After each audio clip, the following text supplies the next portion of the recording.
auch die Industrie am Untergehen. Und ich habe gesagt, wo ist da die Nutzen Tschüssen? Und ich ausdrücklich, wo ich die Luft eigentlich. Ich weiß, worüber was weiß ich nicht Ashtar heute dann schon. Jeder Art der nicht was ich und ich sage ich хартаан тулдимаа.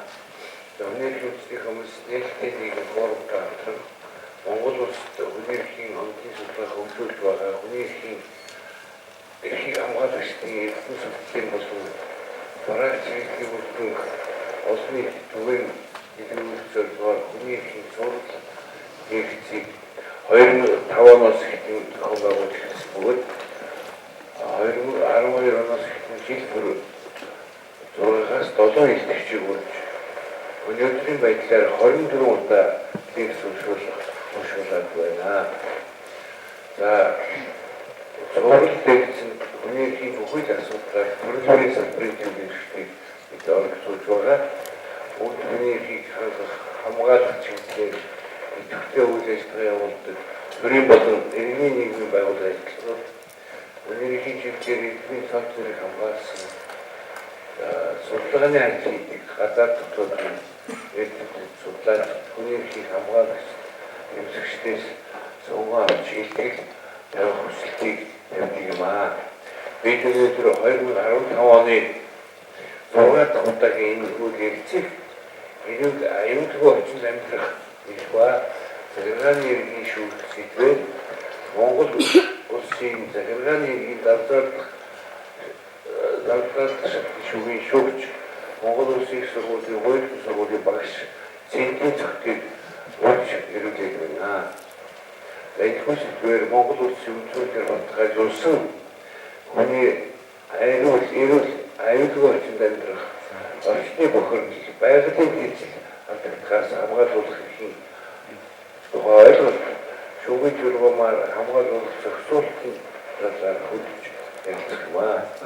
Эдгээр товч хэлцүүлэх хот шүүх тогтмол 1998 онд Монгол улсын сургуулийн хууль зүйн сургуулийг эрхцүүлж мэргэжлээр төгсөж 2007 онд Америкийн нэгдсэн улсын Уильямийн их сургуулийн хууль зүйн сургуульд хууль зүйн магистрийн зэрэг хамгаалсан 2004 оноос Японы улсын Нагоягийн их сургуульд Монгол улс дахь захиргааны архитектур тавилах хуулийн хяналтын онол эрхцүү асуулт сэдвээр докторантур суралцж байгаа юм аа. Зогт шүүгч захиргааны эрхцүү, шүүхийн эрхцүү, процессын эрхцүү, хууль зүйн клиник сургалтын чиглэлээр багшлах судалгааны ажлыг хийдэг бөгөөд эдгээр сэдвүүдээр 20 гаруй өгүүлбэр нийтлэгдсэн бас зарим ном гараа олох бичиг орчуулах идэвхтэй оролцож ийм шүүгч маа ингээд шүүгчгээ урьжнаа. За замцхан уу. За одоо би сууж ярьж сураагүй болохоор босч байгаа бол юу яа танилцуулга хий гэж ингэж бодож байна. Тэгээ ер нь бол хүний эрхийн комиссийн зохион байгуулдаг илтгэлд өөрийнхөө ажилдаг харьцангуй ойр одоо мэддэг гэсэн ийм сэдвээ бас сонгож жишгэн танилцуулга бэлдсэн байгаа. Гэхдээ энэ танилцуулга бол нэг талаасаа хүний эрхийн боловсрол чиглэлд жижигхэн мэдээлэлтэй боловч бас цаанаа бол миний бодлоор бол энэ хүний ялангуяа эрүүл аюулгүй орчинд амьдрах эрхийн хэрэгжилтийг одоо бодиттой болох чиглэлд бас нэг жаахан санал гэх юм уу зарчмын шинжтэй нэг тийм ганц хоёр санал дэвшүүлэх ийм бодолтой ирсэн. Тэгээ энэ бол мэдээж цаашдаа яг би энийг арай болсонгуй болгоод бас холбогдох улсуудад нь хүргүүл ялангуяа процессын шинжил хийгдэж байгаа энэ үед бас ач холбогдолтой юм болов уу гэж ингэж бодож байна. Тэгэхээр бид нар бол ийм эрхтэй. За энийгээ бол их сайн мэддэг. Одоо бидэнд хамгийн гол тулж байгаа асуудал бол энэ эрүүл аюулгүй орчинд амьдрах орчны бохирдол байгалийн тэнцнээс алдагдуулах эрх маань бодит байдлаар бид нарт хийж чадчих үгүй юу гэдэг дээр л асуудал байна. Энэ бодит байдал дээр энэ асуудлыг хэрэгжүүлэхтэй холбоотой оролдлого бол хийгдэж байгаа. Цаашид ч хийгдэх байх. Миний холбож ярих хэсэг нь бол энэ эрхийн хэрэгжилтийг захиргааны хэрэг хянан шийдвэрлэх ажиллагааны журмаар хэрхэн яаж сэргээх, тогтоох, урьдчилан сэргийлэх ийм боломж нөхцөл байгаа юм бэ гэдгийг танилцуулахад оршноо. Игэл телевизээр нэг ийм мэдээ явсан. Утаанд бүдгэрсэн хүний эрх гэдэг. Тэгээ нэрээ бодохоор утаанд бидний эрх бол зөвхөн утаанд шүү дээ. Маш их утаан донд замхраад ингээд алга болж байгаа тохиолдол нэг л жишээ байгаа юм л да. Ойрын жишээ. За энэ утаанд бүдгэрж байгаа хүний эрх гэдэг бол сэдл юм. Зарчмын үед эрүүл аюулгүй орчинд амьдрах, орчны бохирдлоос хамгаалуулах энэ эрх үндсэн хуульд байна. Заагаад өгч.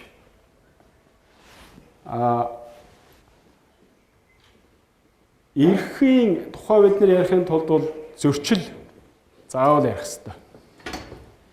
Эрхийн зөрчил хаанаас үүддгийг гэдгийг бид нар олж тогтоож ийж тухайн эрх яагаад хэрэгжихгүй байгаа юм зөрчигдсөн юм бол сэргээн тогтоох улмаар дараагийн зөрчилтөөс урьдчилан сэргийлэх тухай анхаарлаа хандуулах ийм өчир бий. Юуны дөрөнд энэ эрхийн зөрчлийг бид нар олж тодорхойлохын тулд хаанаас хайх вэ? Мэдээж бид нар эрхийн зөрчил гэдэг бол заавал нөгөө талдаа аль нэг этгээдэд олгогдсон үүргийн үйл хэрэгжилт. Тийм ээ? Үүргээ хэрэгжүүлэхгүй байгаа, биелүүлэхгүй байгаа, хариуцлагагүй байгаа тэр юмтай заавал уйлдаж гарч ирэх ёстой. Тийм учраас дан ганц эрхээ шаардах би ийм эрхтэй гэж хэлээд бол нэмэр байхгүй. Шаардаад гашгараад нэмэр байхгүй. Суугаад нэмэр байхгүй. Бослого тэмцэл хийгээд бас нэмэргүй хууль бас болчих шин. Тэгэхээр тухайлаад бид нэр үндсэн хуулиасаа ядаж зэрэгцсэн хүчин чадалтай их сурвалж гэдэг утгаар нь яг энэ эрхийг хамгаалах өөрөөр хэлбэл энэ эрхийн зөрчил үүсч болох тэр үүргийг хүнд ногдуулсан байна уу гэдгийг зүгээр үзмээр байгаа. Тэгээ ингээд үзэхээр нэгдүгээр нөгөө эрхийг эдлэх гээд байгаа иргэн хувь хүн бид бүгдэд нөгөө үүрэг чинь бас байж байгаа. Олгогдчихсон зэрэгцээл олгогдсон явж байгаа. Тухайлах юм бол та хууль биелүүлэх ёстой. Сахих ёстой. Байгаль орчноо хамгаалах бол иргэний жишээ тухайлсан журамт үүрэг юм. Тэгээ шүүгчийн ёс зүйн дүрм гэдэг юмд зүгээр дашрамд хэлэхэд бид нэр тусгайлаад шүүгч бол байгаль орчныг хамгаалах ийм үүрэгтэй тэргээд юм оруулж өгсөн. Бас шинээр анда алхам хийх гэдэг ш. Тэрийн шиг. За дараа нь бол өөрийнхөө эрх хэрэгчлөөг эдлэхдээ бусдын эрх чөлөөг хохироож нийгмийн хэв журмыг гажуудуулж болохгүй гэж. За бид нар энэ дээр эрх ашигын эрен биернэ. Ерөн цааштай бол. Тухайлах юм бол хүн хөлдөж өгөхгүй хэрвээ бакри шиг төлөхгүй бол өгөхөд бэлэн байгаа хэсэг хүмүүс байна шүү дээ. Яг үнэндээ. Яг л нүүрсээ худалдаж авч чадахгүй. Гэдэг ч юм уу. Тэгэхээр тэр хүн би өгөхгүй тул нүүрс бакри шиг зарнаа уучлаарай.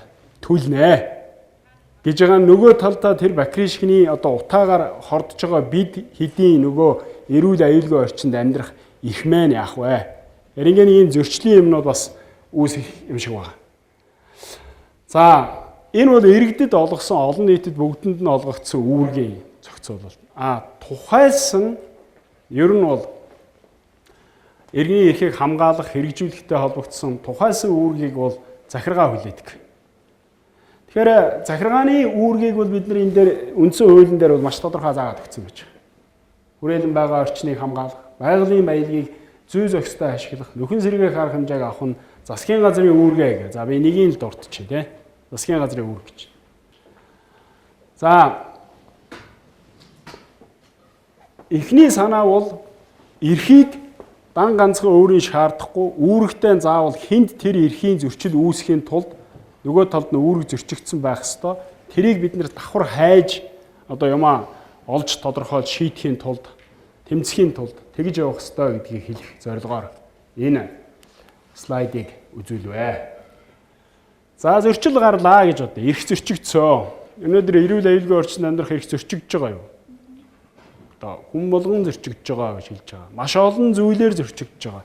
Тэрний ганцхан жишээ бол бидний саяны ярьдаг одоо өнөөдөр энд амьдарч байгаа бидний утааны асуудал байна.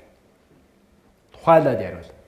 Тэгэхээр эрхийн зөрчил үүссэн тохиолдолд энийг шийдвэрлэх арга замууд бол бас харьцангуй одоо онол хууль тогтоомжийн хүрээнд хуваарлагдаад ингээд зохицуулагдсан байх нь бол байгаа юм.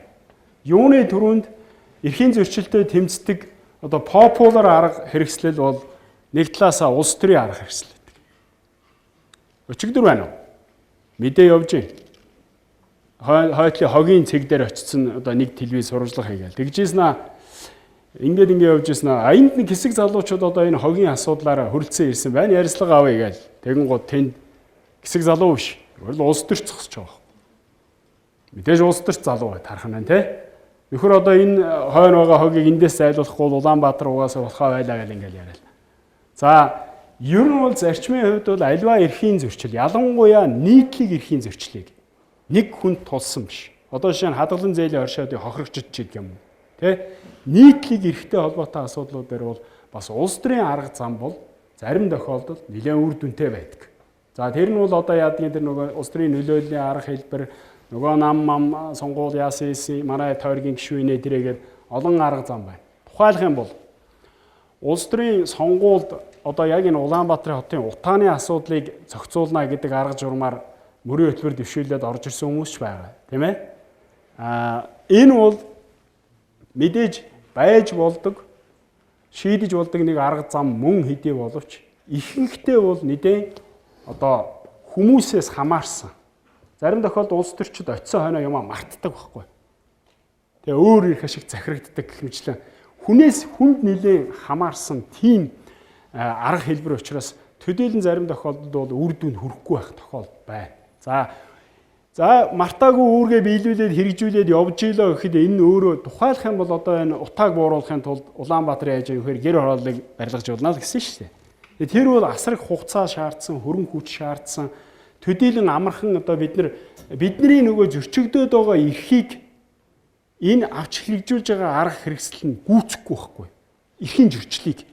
Тэгээ аль хэзээний бид аягуулсад утаанд хордоод одоо нэлээд олон наашаа цаашаа болсон хойно нөгөө юм нь одоо үр дүнд хүрэх юм шиг. Тийм байгаа учраас бид нар дараагийн одоо бас арай илүү хурдан тэгээд үр дүнтэй тийм арга хэлбэрийг сонгох шаардлага бол өссөн үсээгүй байгаад. За энэ бол миний бодлоор, ер нь хүмүүсийн бодлоор энэ бол шүүхийн журам. За энэний цаана бол мэдээж хуулийн арга хэрэгслээр эрхийн зөрчлийг үүсгэж байгаа тэр үүрэгтэй холбоотой үүрэг хүлээсэн этгээдүүдийн үүргийн биелэлтийг хангуулах. Тухайлбал хууль шүүхийн журмаар албадан одоо хүсэхгүй байна шүү дээ. Хийхгүй байна, хүсэхгүй байна, арга хэмжээ авахгүй байна. Тэгвэл тэрийг хүссэн хэмжээнд нь одоо хүргэх, хийлгэх, биелүүлэх ийм нөхцөл журмыг сонгох нь бол бас чухал байдаг. За энэ дотроо ялангуяа бидний өнөөдрийн энэ сонгож авсан эрхийн зөрчлийн тухайд онцлог байгаа. Энд бол үүрэг хүлээж байгаа этгээд нь хэн байна уу ерөнхийдөө бол захиргаа байгаа байхгүй юу?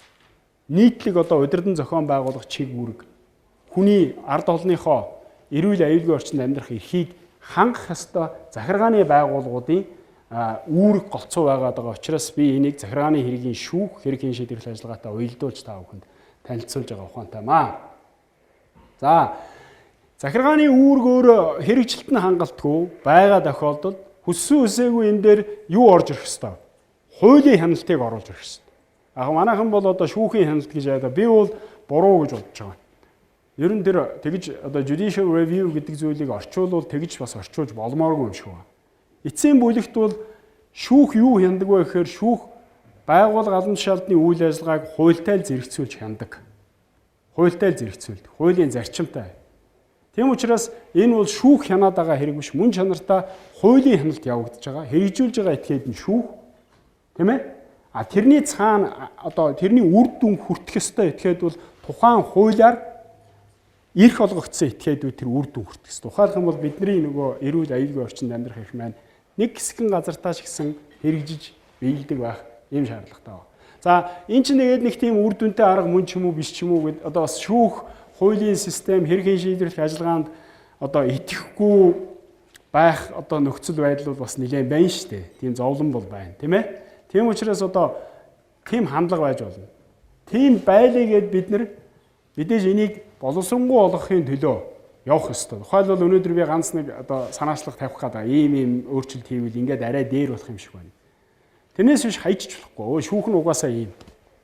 Тухайлх юм бол манай өмнө төрч чи одоо уг нь их муу нэртэй улс шүү дээ. Хүний их мэрэгтдэрээ их муу гэж байнга л ярьдаг биз.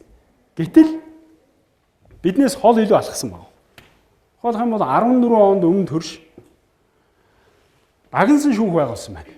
Бүр яг энэ одоо бидний өнөөдрийн ярьж байгаа байгаль орчин, эрүүл аюулгүй орчинд амьдрах энэ орчны бохирдлоос хамгаалуулах асуудлаар тухайсан хэрэг маргааныг харьяалан шийдвэрлэдэг ийм шүүхийг байгуулад ингээд ажилуулж байгаа ийм тохиолдол байна л да. Тийм учраас ер нь бол юм дагнаад хариуцсан эзэн тодорхой болоод ирэхээр дагаад нөгөө шийдвэр гүйцэтгэл нь ч гэсэн арай тодорхой болдог байхгүй юу? Ер нь зарчмын хувьд. Манайд одоо өнөөдөр захирааны шүүх байгуулагдаад 10 гаруй жил болсон хэдий ч шийдвэр гүйцэтгэлийн ажиллагаа тодорхой одоо болтол болоогүй байна л да. Гэхдээ ер нь дагнах тусмаа бүх юмнууд нь арай илүү тодорхой хэрэгжих хандлага руугаа ордог байгаа. За бидний ойлгодгоор бол үндсэн хуулиар хамгаалагдсан эрх бол яах ёстой? Хэрэгжих ёстой. Өөрөөр хэлбэл хуультай байхын ач холбогдол ер нь эцсийн үр дүндээ юу юм бэ гэвэл хэрэгждэг байхад л одоо оршиж байгаа байхгүй. Тэрнээс хэрэгждэггүй бол бид нэр гичнээн сайхан хууль гаргаад нэмэр байхгүй. Одоо эргэцэн одоо онл номонд бол хоёр янзын асуудал яригдж штэ. De jure, de facto гэдэг хоёр янзын юм яригдаад байна. Мөн чанартаа хуульчилсан мөртлөө ачир дээрээ одоо яг бодит байдал дээрээ тэр нь хэрэгждэггүй юм бол энэ бол зөвхөн одоо цаасан дээр бичигдсэн тэр хүний эрхийн хамгаалттай улсаа гэж хэлж болох. За манай эрүүл аюулгүй орчинд амьдрах эрх маань уг нь бол үндсэн хуулиараа хамгаалагдсан. Тэр арга журмаараа өөрөөр хэлбэл яах ёстой? Хэрэгжих ёстой. Тэгж чадж байгаа юу? Ихэнхдээ чадахгүй байгаа. За тэгвэл энэний хэрэгждэг байх юмыг бид нар одоо хаанаас хайх вэ гэдгийг одоо олж тодорхойлох ёстой. Тэгэхээр ер нь бол ийм шүү дээ. Ер нь бол үндсэн хуулиар олгогдсон хүний эрх бол бусад хууль тогтоомж органик гэж бидний ярьдаг те материалын процессын хууль тогтоомж. За тэгээд тэрнээс доотлын төвшингийн их сурвалжууд буюу эрх зүйн их сурвалжууд буюу нарийн ярих юм бол дүрм, журам, стандарт, норм тэр юмнууд дээр хүржиж тэрэнд очиж зохицуулалт нь ямар нэгэн байдлаар агуулгадчихийж яах нь вэ? Сая үндсэн хуулиар олгогдсон тэр тухайсан эрх бол өөрөө одоо би бол амилдаг гэж хэлэх гээд байна. Амилдаг, өөрөөр хэлбэл хэрэгждэг, хэрэгжих нөхцөлд хүрдэг. Тэрнээс биш тунхагийн шин чанартай зохицуулалт хийчээд яг дагаж одоо наривчсан зохицуулагдах одоо энэ дэр би амгандаа санаагаа бичсэн байж хэрэгжүүл, шаардах, хамгаалах, сэргээх шаардлага гарсан тохиолдолд албан биелүүлэх тэр зохицуулалтуудыг хийж чадаагүй, гаргаж чадаагүй байгаа тохиолдолд энэ боломжгүй. Энэ тухайн эрх бол өөрөө тийм хийсвэр эрх маягтай болж одоо хувирдаг. Хийсвэр эрх маягтай болж хувирдаг. За тийм учраас бид нар ер нь альва салбарт одоо тухайлах юм бол бид нар утаатай холбогдуулаад ярил. Утаатай холбоод яриа. Утаа яагаад арилахгүй байна? Улаанбаатарын хүмүүс яагаад хордоод байна? Эрүүл аюулгүй орчинд амьдрах нь яагаад зөрчөөд байна гэд зөрчигдөөд одоог бол зөрчигдөөд байна гэдгийг олж тогтоож энэний эсрэг хууль зүйн аргаар шүү. Би тэр улс төр захиргааны журмыг орхичиж байгаа. Энэ миний эксперт сэдв биш учраас. Хууль зүйн аргаар тэмцэхийн тулд бид нар тухайн утаатай холбоотой одоо утаатай холбоотой шүү байх үү? Эрүүл аюулгүй орчинд амьдрах, ялангуяа цэвэр эрүүл агаараар амьсгалах тэр хүний эрхийг манай Монгол улсын хууль тогтоомжоор яаж амьлуулж өгсөн юм бэ гэдгийг л харах хэрэгтэй, судлах хэрэгтэй. Тэгээд эхний бидний хичээлийг нь уучлаарай. Мэдүүлэг танилцуулга эхлэх үед яригдчихсэн нөгөө эрх нь хэнд байна, үүрэг нь хаана байна, эрхийн зөрчил хаанаас үүсэж байна гэдгийг тэндээс хайж олох хэрэгтэй. За, ганцхан жишээ авъя. Зүгээр ер нь үндсэн хуулиар олгогдсон эрх өөрөө яаж амьлах ёстой юм гэдэг дээр. Үндсэн хуулиар олгогдсон энэ эрх бол тухайлах юм бол одоо манай хоёр дахь том сэдэв буюу уул уурхайтай холбоотой асуудал байна. За уул уурхай гэж нэг одоо толгойн өвчин болсон. Очоод нэг газрыг одоо нэг там болгоо хийчихдэг. За энэ асуудлыг хамгаалахын тулд, байгаль орчныг хамгаалахын тулд хуулиудаар ингээ зохицуултууд хийж өгсөн байна. Гол мөрний урсц бүрэлдэхүүн бүрэлдэх их бүхий газрын хамгаалтын бүсэд тухайлбал ашигт малтмал ашиглахыг хориглоно ч гэдэг юм. За энэ бол тусдаа хуулиар. За гэтэл ашигт малтмалын тухай хуулийн дээр бол усны ундрагад онцгой хамгаалтын бүс тогтооно. Усны тухай хууль дээр. Дахиад ашигт малтмал хайх олборлохыг хориглоно ч гэдэг юм. Ингээд яг наривчлаад одоо энэ хүний эрх тодорхой одоо тэр байгаль орчин одоо эрүүл усаар одоо хангагдах тэр эрхийг бол ингээ наривчлаа одоо хамгаалж өгөх ёстой. Хамгаалж өгсөн байх ёстой. За тэр хамгаалж бүрэн дүүрэн хамгаалж өгч чадчихгүй юу гэдэг бол нэг асуудал. Чадсан байсан ч гэсэн дараагийн ээлжинд бас хэрэгжилтэн дээр бас нэг асуудал тулдаг юм бас гарч ирж байгаа. Тухайлх юм бол бид нэг ийм хэрэг шийдсэн. Олон жилийн өмнөдөө одоо 2005-6 оны үед юу. Тухайн үед бол одоогийн хууль тогтоомж яг л ижилхэн л байсан. Тэгээ онг гол гэдэг. Та нар одоо мэдж байгаа тийм ээ? Онг гол гэдэг нэг хэцүү юм байгаа шүү дээ. Бас зарим нь одоо шороо оронд ч орсон одоо хүндрэлтэй асуудал зөндөл байгаа. Тэгэхээр энэ дээр бол тухайн үед бол 3 аймгийн 8 сумын нутгаар дамжиж одоо өнгөрдөг маш олон хүн амыг хангадаг энэ голын яг их байсан тийм ээ? Ихтер нь хайгуулын лицензийг одоо миний санаж байгаагаар Монгол газрын охин компанид өгсөн байсан. Биш хайгуулах биш бүр олборлтын систем. Хоёрыг. За энийг бол шүүхийн журмаар одоо холбогдох хүмүүс нь маргаад тэгээ энийг бол шүүх шийдсэн. Би бол анхан давах хяналтын шатандаа хүртэл энийг бол нэхэмжлийг хангаж шийдсэн гэж санаж байна. Тэгж шийдэхдээ шүүхийн одоо үндсэлсэн тэр үндслэл бол өөрөө одоо яг typical гэж ярьдаг юм да одоо зүгээр жирийн одоо дундаж одоо ингээд одоо хууль хэрэглэдэг хүмүүсийн хувьд нэлээд хүлээн зөвшөөрөхөд хэцүү тийм үндслэлээр одоо хангаж шийдэж байгаа байхгүй. Ягаад гэвэл төдийлөн хүлээн зөвшөөрөхгүй. Ягаад гэвэл манай захиргааны эрхцүүд шүүхийн журмаар хуулийн асуудал дээр зөрчигдсөн эрх гэж юу юм бэ гэдгийг, хүний эрх гэж юу юм бэ гэдгийг ойлгодог, ханддаг. Тэр одоо арга маань бас нэлээд жоохон одоо хоцрогдсон байдалтай байгаад байгаа. За яг энэ олон юмыг та нар харах шаардлагагүй. Би энэ дээр юу харуулах гэсэн бэ гэхээр тухайлах юм бол саяны бидний ярьсан одоо тэр гол мөрөнтэй холбоотой ус ундраг бохирдохгүй байхтай холбоотой зохицуултуудыг бид нар яаж амилж байгаа юм бэ гэдгийг харахын тулд үндсэн хуулиас дараах бүх төвшний их сурвалжуудыг бид нар нэг үржил үзэх хэрэгтэй. Тухайлах юм бол энэ дээр бол за тэр усны хууль, тусгай хамгаалалтай газар нутгийн хууль, ашигт малтмалын тухай хууль өөр юу гэдгийг энэ хуулиудыг бүгдийг одоо үзэж судалж тэдгээрээр зохицуулагдсан зохицуулалт болгоны арталд юу байдг вэхээр нөгөө эрхий чи хамгаалж байгаа хамгаалалт нь тусаад суугаад өгсөн байдаг. Эрхийн хамгаалалт өөрөө тэр зохицуулалтын цаана нуугдж идэг. Зарим нь бол ил биш байдаг. Зарим нь бол саяны бидний үдсэн шиг юу гэдгийг ерөөсөө усны ундраг голын ихэн дээр ашигт малтмалын тусгай зөвшөөрөл олгож болохгүй. Шууд хаацсан биз дээ. Хаацсан. Зарим нь бол далд байдаг. Жишээ нь ашигт малтмалын тухай хууль зааснаар ийм зохицуулалт байгаа. Тусгай зөвшөөрөл өгсөн хүний эмийг ашигт малтмалын газар хүлээж аваад аймаг руу санд авахулахаар явуулдаг засаг дарга руу. Тийм үү? Засаг дарга тэнд зөвшөөрөхгүй гэдэг хариу өгөх үүрэгтэй байдаг. Засаг дарга юу үзэж хариу өгөх ёстой юм бэ? Тэр засаг даргын зөвшөөрөхгүй гэдэг хариуны цаана бол маш том эрхийдийг хамгаалж идэг байхгүй. Даанч манайд өнөөдөр тэр нь яг тэрийг нарийн тэгж тайлж уншиж тэгж шаардаж чадахгүй байгаагаас.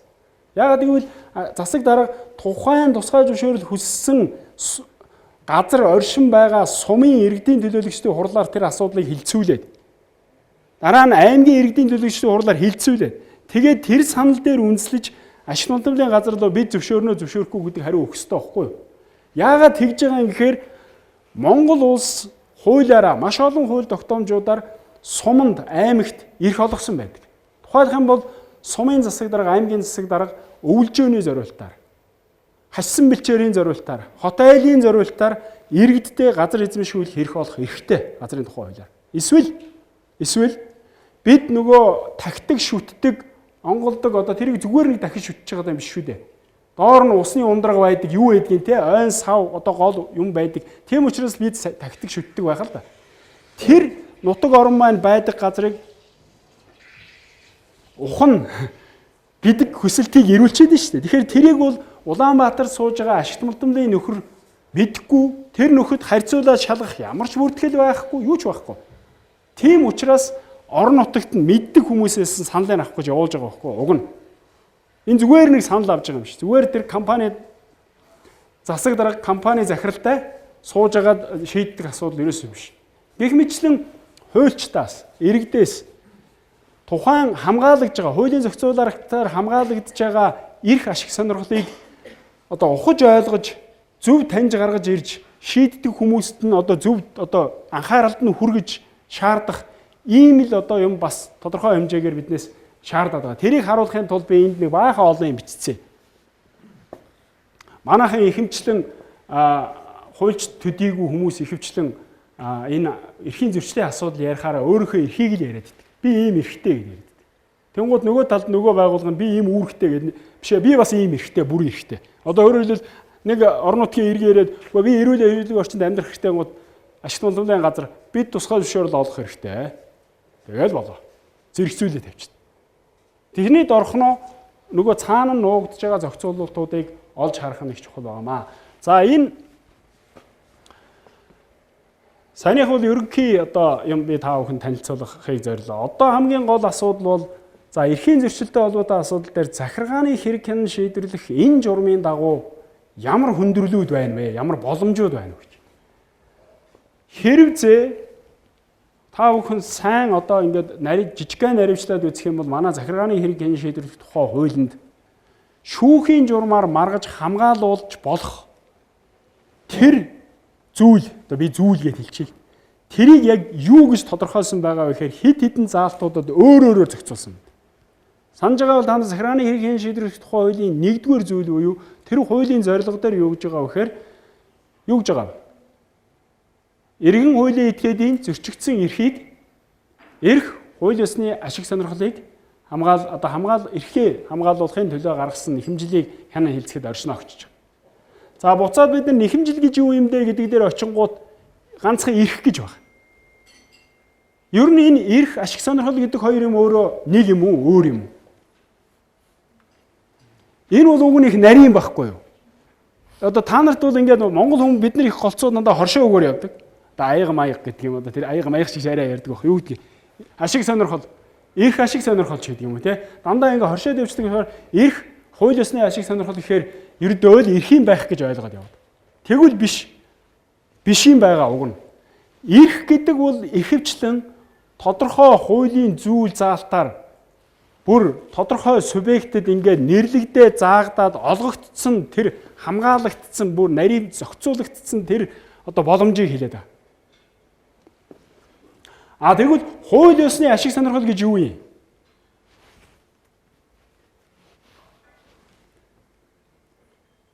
Бид нар ингэдэг байхгүй юу? Зүгээр тухай хамгийн энгийн юм. Одоо та бүхэн магадгүй одоо би утаанаас болоод энэ Улаанбаатарын утаанаас болоод биний эрх зөрчигдлөө гэдэг нэхэмжил гаргах юм бол шүүх яах бол гэж бодож байна нар. Гаргаж болох уу? Болно. Тэгвэл сонголт байна. Миний эрүүл аюулгүй орчинд амьдрах эрх одоо манай хуулийн зохицуулалт бол тэр байхгүй да. Зөрчигдсөн гэж үзэж байгаа бол одоо тэрийг гаргаа. За тэгээд завсрын дунд яах вэ гэхээр за ямар байдлаар зөрчигдсэн юм бэ гэдэг юм дээр та өөрөө унах байхгүй юу? Унах юу бах вэ? Ер нь одоо нотлох үүрэг гэдэг юм бас тэнд гарч ирнэ л дээ. Маргаа үүсгэж байгаа этгээдэд өөрөө одоо иргэний эрх зүйн чой, захиргааны эрх зүйн чой зарчим байна. Эрүүгийн эрх зүйдээр бол юу гэдгийг нотлох үүрэг нь бол хүнд байдаг вөхөр төрд байдаг тийм. Буюу одоо нөгөө цагдаа прокурор энэ тэр юм даа. Гэтэл иргэний эрх зүйд ялангуяа эсвэл захиргааны эрх зүйд өөрийн чинь эрх зөрчигдсөн гэж үзэж байгаа бол дор хаяж тэр эрх зөрчигдөж байгаа юмаа та гаргаж одоо танилцуулах ёстой. Наад захын одоо захиргааны шийдвэрийн улмаас эрх чинь зөрчигдсөн тэр шалтгаанд уялдааг та гаргаж ирэх ёстой байхгүй. Тэгэнгუут одоо ихэвчлэн юу шаардах вэ гэхээр одоо бодвол юу шаардах юм? Эмнэлгийн бичиг шаардах юм уу? За зүгээр мэддэг юмн дээр ярих юм бол газар эзэмших эрх маань зөрчигчлөө гэж шүүхэд маргах гэж байгаа бол та газрын тухай хуулийн 27 зааснаар хүчин төгөлдөр эзэмших эрхийн гэрчилгээтэй байжгаад тэр гэрчилгээнийхаа дагуу гэрчилгээгээр олгогдсон эрхийг чинь өөр нэг одоо захиргааны байгууллагын шийдвэрээр хүчингүй болгох юм уу давхцуулж олгогдсон тохиолдолд би та сая миний эрх зөрчигчлөө гэж маргах боломжтой байхгүй юу? Гэтэл газрын тухай хуулиар олгогдсон бас нэг жишээ би хэлдэг жишээ байна. Юу гэхээр 0.7 га газар эзэмших хэрэгтэй. Эзэмшдэг юм байна. Хажууд нь зэрэгцээ гэж байгаа шүү. 1 га хүртэл газрыг та гэр бүлийн хэрэгцээний зориултаар жимс чимсгэн төмсний ногоо тарих зориултаар гэр бүлийнхээ хэрэгцээнд бас яг уу эзэмших боломжтой юм шиг байна. За гэтэл чи өөрийнхөө эзэмшдэг 0.7 га газрынхаа хажуудлын газрыг чамд ирэх үсээгүй. Гэхдээ чи харж хамгаалаад амхандаа юу яах гал явж итэл өөр хүнд өгцөн байвал таны гарах нэхэмжлийн шаардлага бол арай өөр одоо үндслэлээр гарах болчиход байгаа юм л да. За энэ ер нь их юу яаж юм. Тэгэхээр яг миний саяны ярих гээд байгаа зүйл бол хин шүүхэд ямар асуудлаар маргах боломжтой юм бэ гэдэг л эмэл нөхцөлийг бид нар өнөөдөр ярихгүй болохгүй байгаа. Ялангуяа эрүүл аюулгүй орчинд амьдрах эрхтэй холбоотой асуудал дээр бид нар шүүхэд хандаж нэхэмжил гаргах маргаан үүсгэх тохиолдолд ихэнд нь тавьдаг шалгуурыг яах нь вэ? Тодорхой эрхийн зөрчил дээр тавьдаг тэр шалгуураасаа өөр зарчмаар авч үзэх шаардлага тавигдчих. Тодорхой эрхийн зөрчил гэдэг бол миний газар эзэмших эрхийг зөрчилчлөө гэж үзэж байгаа маргаан дээр тавигддаг шүүхтэр хүрээд ирэхэд нь за энэ талаар та маргах эрхтэй юу?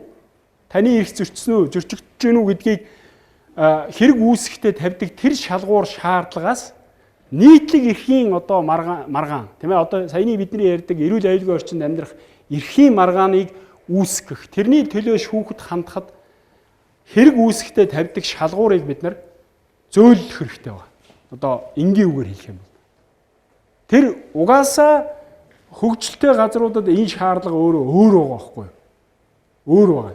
Тэгэхээр энийг бид нар өнөөдөр нэвтрүүлж энэ чиглэлээр одоо харьцангуй хууль тогтоомжондоо юу хийж чадах юм бол өнөөдөр шүүх хуулийнхаа байгууллагын үйл ажиллагаанд ч нэмэртэй нөгөө талдаа нөгөө хүний эрхийн түрүүний яриад байгаа эрхийн хэрэгжилт хамгаалтан ч гэсэн бас ач холбогдолтой байх ийм боломж байгаа. Яг нь энэ бол нөгөө нэг нэхэмжил гарах эрх гэдэг бол шүүхийн өмнө зогсоод марах эрхийг хэлж байгаа байхгүй. Тухайн асуудлаар. Тэгэхээр бидний түрүүний ярьдгаар Улаанбаатарт би ингээд 10 жил эсвэл нэг оюутан орж ирээд одоо би үүдгийг Улаанбаатарт амьдраад одоо утаанаас болоод эрүүл аюулгүй орчинд амьдрах эрх маань зөрчигдлөө гэвэл одоо айгүй сүүл цаана нь юу шалгах асуудал яригдах уу гэхээр ер нь чинь ингээд хэдэн сар хэдэн жил ер нь Улаанбаатарт байсан гэдэг энэ асуудал чи яригдахыг үгүйсэхгүй одоо бодиттой одоо хор хохирол нэхэх ийм хандлага одоо манай хуулийн шүүхийн практик хууль ясалтаа гол нь хууль дээр байгаа. Яг л шүүх бол бас хууль хэрэгэлдэг учраас. Хүссэн үсээгүй шүүгчнэр хуулиас давж илүү юм хийх боломж бол төдийлөн байхгүй учраас. Тийм учраас энэ юмыг бид нэр одоо нэлээд тодорхой зохицуулж өгөх хэрэгтэй байна. За ялангуяа хэрвээ энэ хүн эрх маань зөрчигдсөн гэж маргаж байгаа бол өөр хэрэг. Тэр хохирол зөрчлөө гаргаж нотлох нь бол тэр хүнд тавигдах шаардлага зүй ёсны шаардлага. Харин миний эрх зөрчигдөхгүй байна гэдэг үндслээр нэхэмжил гаргуул ах уу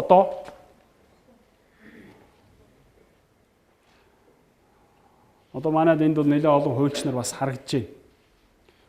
Захиргааны хэрэг хяналт шийдвэрлэх тухай хуулийн 70 дугаар зүйл дээр шүүхээс гарч болох шийдвэрийн төрлүүдийг ингээ заасан байна. Заасан. За тэр төрлүүд бол төрлүүд бол төрлүүдэд ер нь шүүхээс гарах шийдвэр бол харьцангуй хайрцаглагддаг. Иргэний хэрэг хэн шийдвэрлэх ажиллагааны журмаар нэхэмжил гаргахад шүүхээс гарах шийдвэрийн төрлүүдийг ингээд заагдсан тийм нөхцөл байдгүй.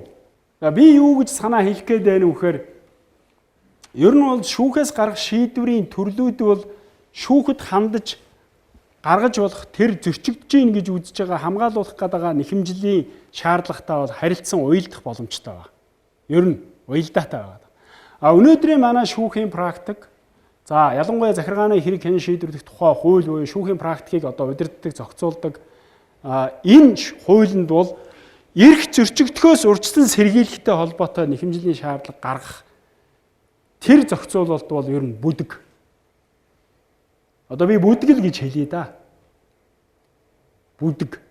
Яагаад би энийг бүдэг гэж хэлж ийм вэхээр ер нь зарим улсуудад ялангуяа Европын улсуудад бол эрх зөрчихөөс урьдчилан сэргийлэхтэй холбоотой тийм нэхэмжлийн шаардлагыг гаргахыг нь бүр ингээд тусгаалаад хуулиндаа заагаад өгсөн тохиолдлууд байна. Өөрөөр хэлбэл манайхаар бол яа нэх нь ингэх юм биш. Нийслэлийн засаг дарга гэдэг юм. Аль нэг захиргааны албан тушаалтан ийм шийдвэр гаргахыг хоригдсон шийдвэр гаргаж өгнө үү гэж шүүхэд хандах гэдэг шүү дээ. Тэ?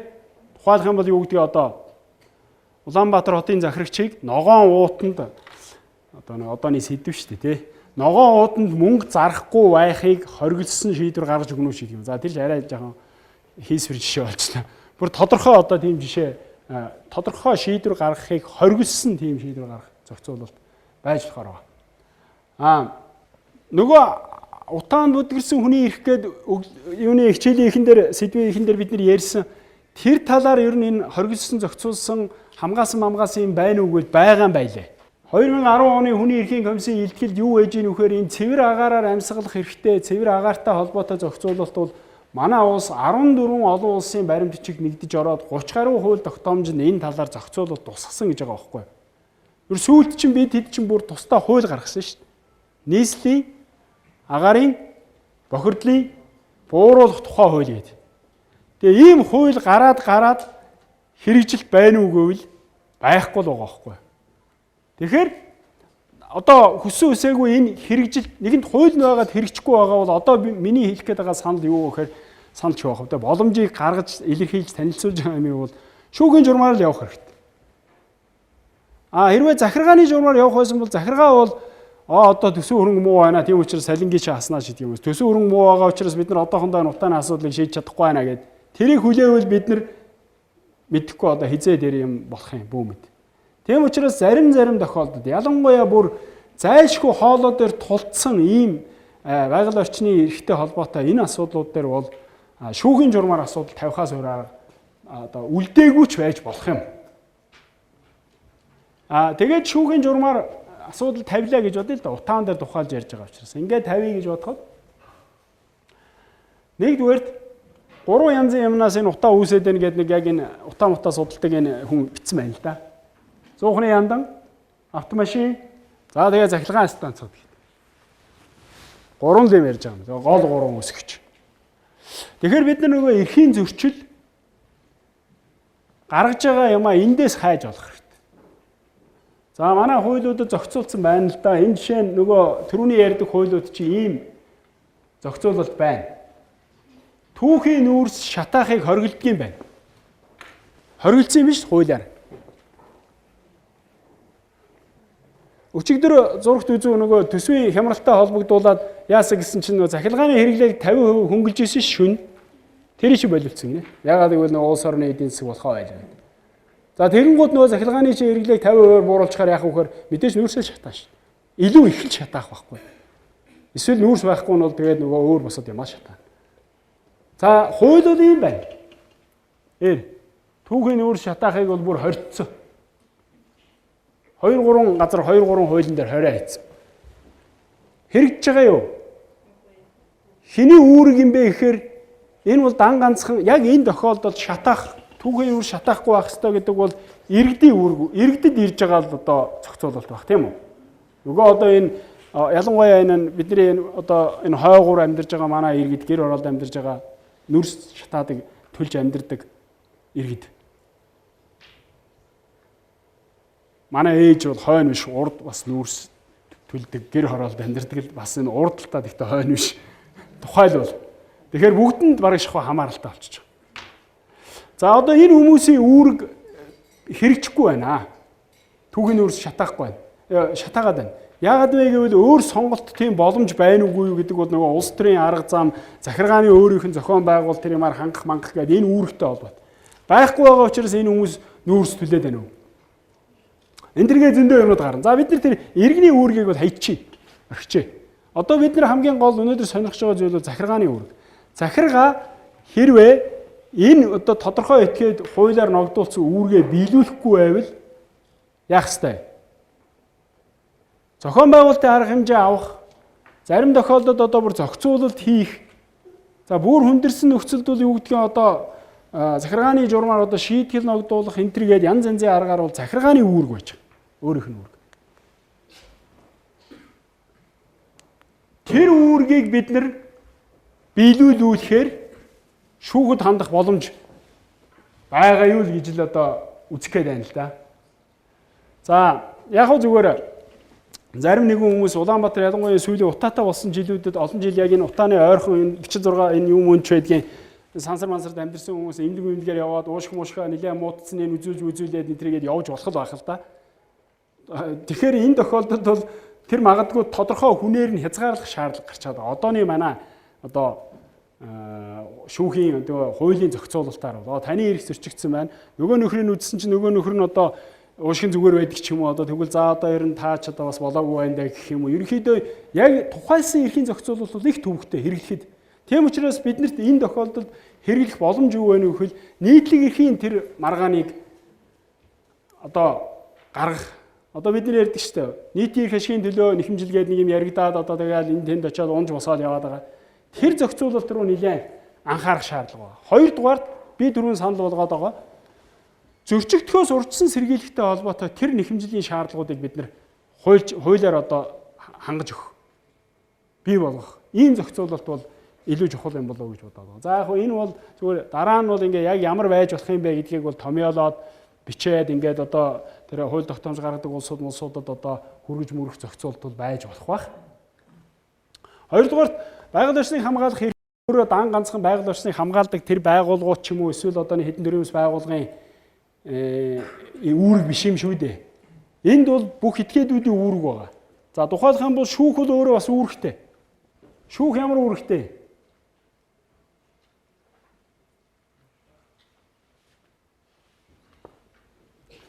Шүүх бол байгаль орчны журмаар эрх ашиг сонирхол нь хөндөгдөөд ирлээ гэж байгаа тэр хүний нэхэмжлэл дээр үндэслээд тухайн маргааныг ялангуяа үндсэн хуулиар олгогдсон тэр эрхийг хэрэгжилтийг их бодиттой хуулийг их бүтээлч байдлаар одоо бас активизм биш шүү. Ялангуяа манайх шиг ингээ хуулиа тодорхой болгож өгөөгүй ийм байгаа тохиолдолд тийм бүтээлч байдлаар хүний эрхт нь нийцүүлж хүний эрхийг хамгаалах чиглэлд нь одоо чиглүүлж ингэж хэрэглэж шийдвэрээ гаргах замаар шүүх бол байгаль орчныг одоо хамгаалах тэр үүргийг хэрэгжүүлэх боломж байгаа гэж үзээд байгаа. За нэг график үзүүлээд тэгээд ганц хоёр үг хэлээ тэгээд юугаа дуусгая. Тэгэхгүй бол одоо ер нь нэлээ юу яах шинжтэй болоо явчлаа. Тэгэхээр санал болгож байгаа зүйлүүд юу гэхээр нэгдүгээрт өөрийн зөрчигдсөн тухайлсан эрхийг одоо зөрчигдсөн гэж үзээд маргах тэр боломж бол одоо манад байгаа. Хамгийн дээдлийн тэр хамгийн уламжлалт. Тэгээд зөрчигдсөн эрхээ би сэргээлье. За юу гэдгийг газар эзэмших эрхээ мань зөрчөө хайчлаа. Ямар тусгай зөвшөөрлөгийн цуцлаа ажиллаа тэрийг сэргээж олгоно уу гэдэг. Дараагийнх бол ер нь хууль ёсны ашиг сонирхол ялангуяа энийг бол би нийтлэг эрхтэй. Нийтлэг одоо саяны шиг ярьдаг байгаль орчинтой холбоотой асуудлаар энэ хууль ёсны ашиг сонирхол зөрчигдсөн ч юм уу эсвэл зөрчигдөх гэдэг тэр нэхэмжлийн шаардлагын төрлийг бол бас нэлээд сайн судалж бас илүү тодорхой болгож гаргаж ирэх нь ач холбогдолтой юм л гэж бодож байна. За 3 дугаар түрүүний ярьдаг зөрчигдөхөөс урьдчилан сэргийлэхтэй холбоотой нэхэмжлийн шаардлагыг бид нар хуульчлаад бас тодорхой хэмжээгээр явчих юм бол бас ач холбогдолтой болох юм болов. Хамгийн сүүлийнх нь мэдээж нөгөө улиг болсон нийтийн эрх ашиг сонирхлын өмнөөс нэхэмжил гаргах эрхтэй холбоотой асуудал байна. За энэ дээр бол би бас бодож байна. Үнэхээр яг өнөөдрийн байдлаар бол прогресс гарч байгаа. Яг өнөөдөр захиргааны ерөнхий хууль гэдэг хууль батлагдсантай холбогдуулаад одоо эх оны 7 сарын 1-ний дотор захиргааны хэрэг хянан шийдвэрлэх тухай хууль бүр шинжилсэн найруулга хийгдэх гээд ажлын хэсэг нь гарцсан хууль зүйн яам дээр одоо мэддэг чаддаг улсууд бүгдөө цуглуулсан суугаа явж байгаа. Тэр хуулийн төсөл дээр одоо тодорхой хэмжээгээр баяртай мэдээ юм да. Энэ нийтийн эрх ашигыг сонирхлыг хамгаалах нэхэмжлийн шаардлагын төрлийг бол оруулаад өгсөн явж байгаа. Одоо бүр яг ингээд одоо нийтийн эрх ашигын төлөө нэхэмжил гарганаа гэдэг. За тэгвэл тэнд одоо тодорхойгүй байгаа зүйл юу юм бэ гэхээр яг нийтийн эрх ашигын төлөө нэхэмжил гаргаад ирэхээр хэрэг үүсгэхэд тавигдах шаардлага өөрөө юу байх вэ гэж. Одоо буцаал нөгөө за эрх чинь яаж зөрчсөн тийм ээ гэдэг шаардлага бол тавигдах ёсгүй шүү дээ. Ёсгүй байхгүй юу? Энийг үл яг гадны улсуудад янз янзын байдлаар одоо ингээд хэрэг хэн шийдвэрлэх ажиллагаагаа өөрийг ингээд төрөлжүүлээд ингээд зохицуулцдаг юм байл л дээ. Тэрийг л бид нэр өнөөдөр Монгол улсад оруулж ирэх шаардлага байна. Тухайлх юм бол бидний түрүү яриад байдаг өөрийнх нь эрх ашиг зөрчигдсөнтэй холбоотой маргааныг бол бид нэр субъектив эрхийн маргаан гэж яваад байгаа. Тодорхой субъектийн өөрийнх нь эрхтэй холбоотой маргаан. Саяны бидний яриад байгаа байгаль орчин шийдэг юм уу? Нийтлэг эрхтэй холбоотой асуудлыг бол энэ объектив маргаан байна гэдэг. Объектив маргаан буюу нийтлэг эрхийн маргаанууд дээр яадгүй гэхээр тухайн хүнээс өөрөөс нь шууд эрхийн зөрчил шаарддаггүй. Шууд шаардахгүй. Хуулиар тэр хүнд нэхэмж тухайн асуудлаар нэхэмжил гарах эрх олгогдсон байгаа тохиолдолд шүүх аваа шалгаад шүүхийн шалгах ёстой зүйл юу вэ гэхээр захиргааны байгууллага үүргээ гүйцэтгсэн юм уу үгүй юм уу? Захиргааны үйл ажиллагаанд хууль зөрчсөн зөрчил байна уугүй юу гэдгийг л тогтоох зорилго. Тэгэд байх юм бол захиргааны үйл ажиллагааг хүчингү болгоод эсвэл захиргааг үүргээ биелүүлэхийг даалгаад ингээд явцдаг учраас харьцангуй одоо өнөөдрийн манай ганцхан хэрэглэгдээд байгаа субъектив эрхийн маргаанаас илүү одоо ач холбогдолтой ийм нөхцөл байдал үүсч бий болж болохоор байгаа. За яг энэ ингээд нэг олон юм ярьж болно. Энэ нийт гэж хэнийг хэлэх үү, яах үү, ийх үү энэ төргээд эдгээр бол бас одоо энд ярихад бол жоохон төвөгтэй. Шаардлагатай бол та бүхэн аваад үзчихнэ үз. Ганцхан жишээ хэлээд тэгээд дуусъя. Асуулт байвал асууж болох тий. Энэ шүүхийн шийдвэр واخгүй юу? Шүүхийн шийдвэр дотроо дээд шүүхийн шийдвэр дотроос би авч тавьсан.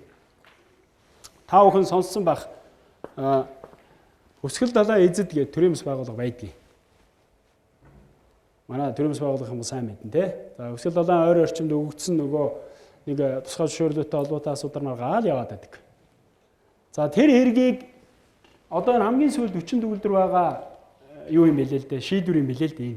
Тэгээ энэ дээр бол нэхэмжлийг хангаагүй.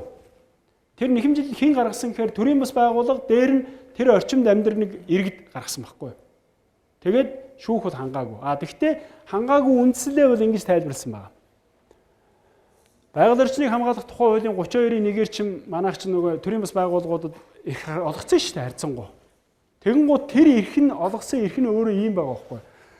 Байгаль орчинд учруулсан хохирлыг барагдуулахаар шүүхэд нэхэмжил гарах хэрэгтэй гэж. Тэгэнгუთ одоо шүүх юу гэж энийг чинь хэрэглэх үү гэхээр уучлаарай. Яг одоо байгаль орчинд учруулсан хохирол тогтоохдохгүй байна. Гэцүү шүү дээ. Тэр чинь одоо өөрөөр хэлбэл нөгөө маргаж байгаа юу нь өөр байхгүй. Энэ тусгай зөвшөөрлөгдүүд олгогдоод тэгээд олборлт хийгдээд ингэх юм бол үр дагавар нь ийм байж болзошгүй гэдэг үндслээр маргаж байгаа байхгүй да өнөөдөр. Тэгэнгუთ манад байгаа хууль би одоо шүүхийг буруутгахгүй байна л да. Яг л шүүх өөрөө хууль хэрэгэлдэг учраас хууль захирагдах хэрэгтэй байхгүй бас.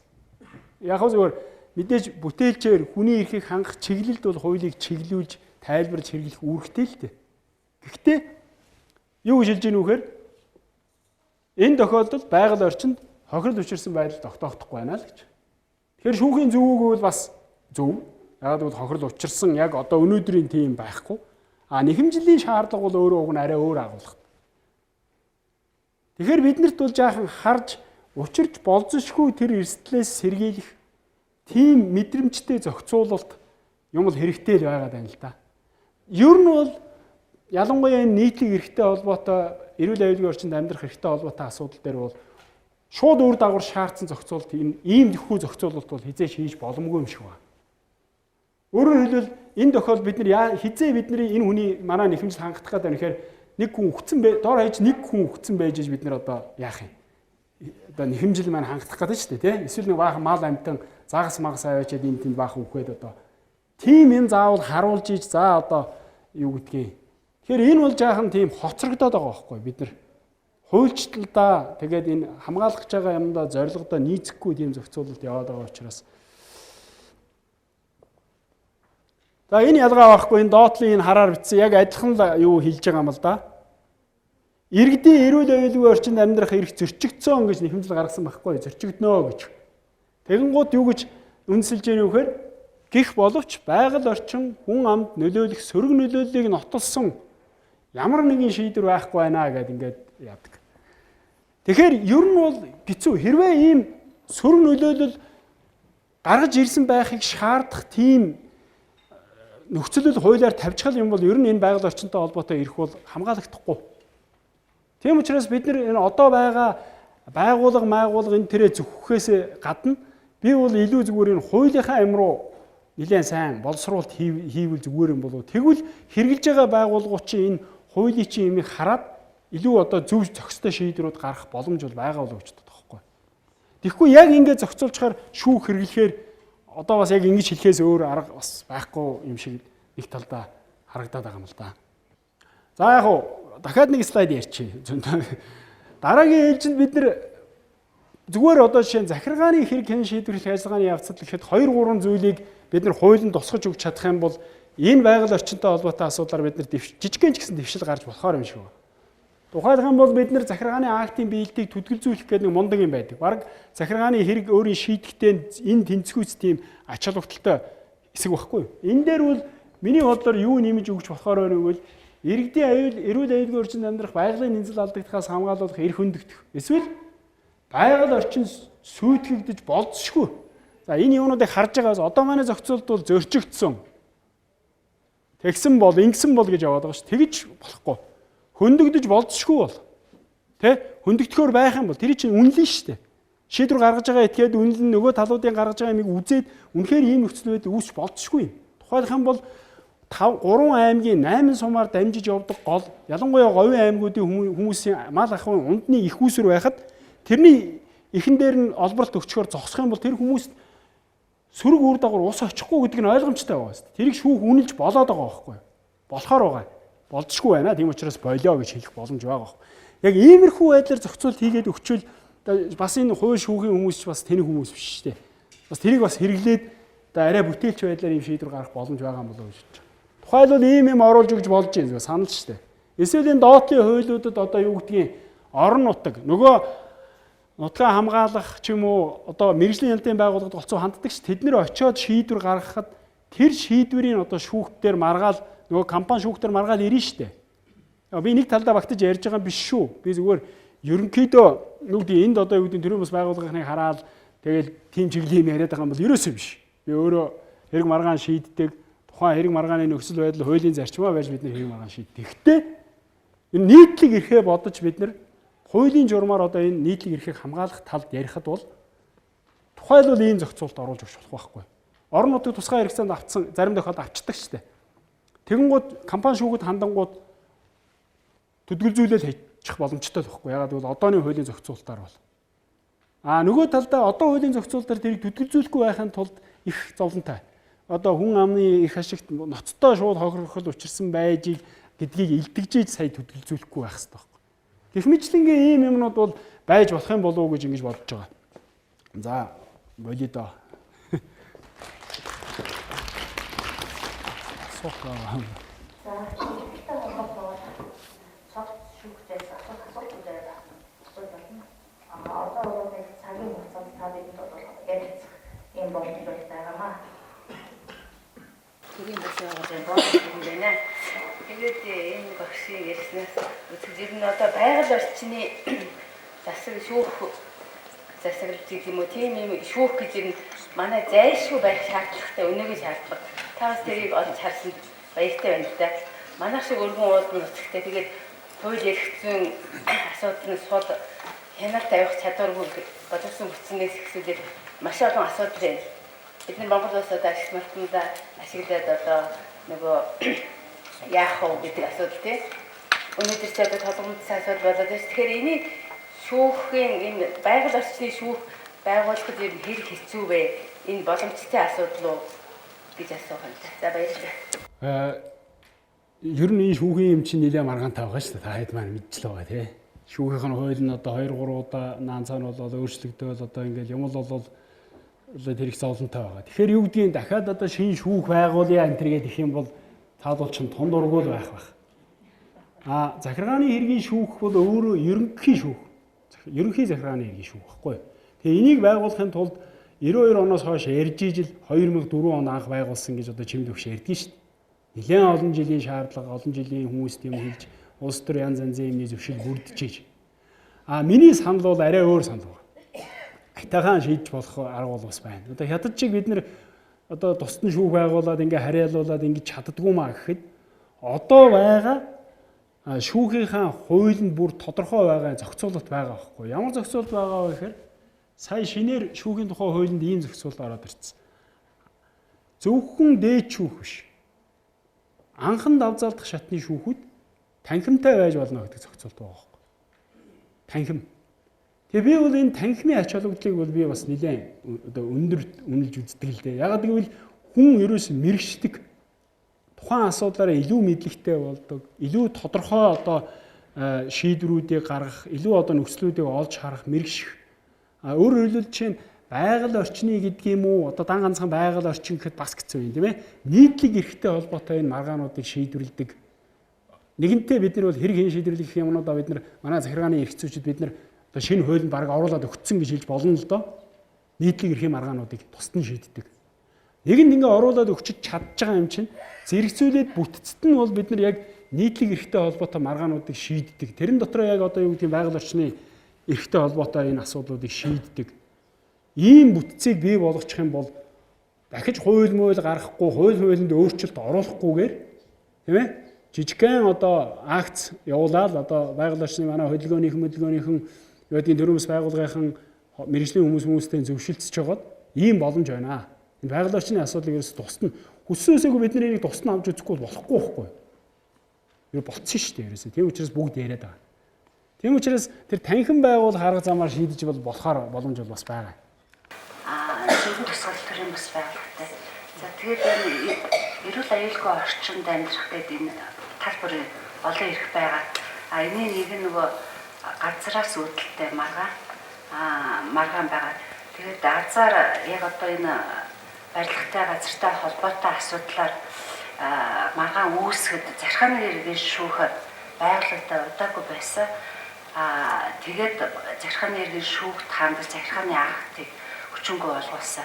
Одоо нөгөө 10 айлын одоо далаа иргэний цонхыг хааж барилга бариад наргүй орчингөө салхихгүй ингээд эрүүл амьдрах орчингөө тавдахгүй юм байдал үүссэн.